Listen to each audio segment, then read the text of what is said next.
Bonjour, je m'appelle Morgane, je suis formatrice au numérique au CMEA, donc c'est une association d'éducation populaire et un organisme de formation. J'interviens dans le cadre du parcours numérique du département du Doubs, dans des collèges pour tout un programme autour de la prévention et de la sensibilisation autour du numérique.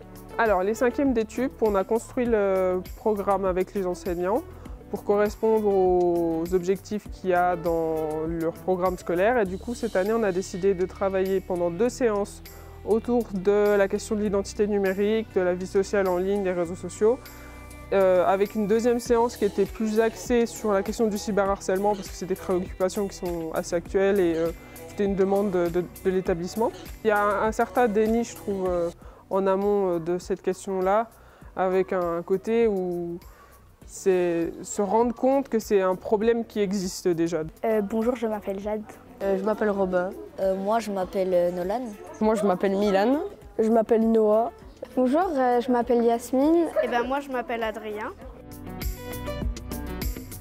C'est quand on t'embête et puis que c'est très répété, tout le temps, qu'il n'y a aucun répit. Je dirais pourquoi il faut arrêter, parce que ça peut aller très loin. Si on est à leur place, c'est important de savoir ce qu'ils vivent. Parce qu'ils peuvent,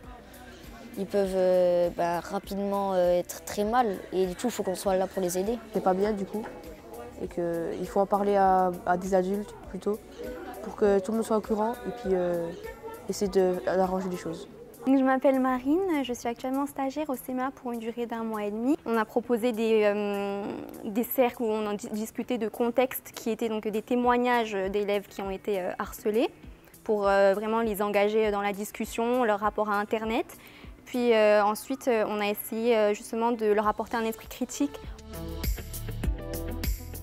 On va parler qu'il faut faire attention sur les réseaux, de regarder les sources aussi des fois, si les informations sont vraies ou fausses.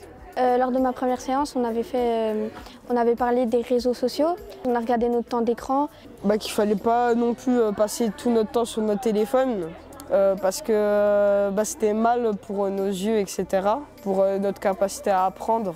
Protéger sa vie privée, parce que des fois on ne fait pas attention. C'est un travail qui se fait sur du long terme, mais je pense que oui, ça peut déclencher justement cette nouvelle vision, cette nouvelle approche de se dire on a vu effectivement en cours que les rumeurs ça pouvait vite arriver, on a vu aussi que c'était important de se mettre à la place de l'autre, donc ces aspects-là, je pense que ça reste quand même dans l'esprit.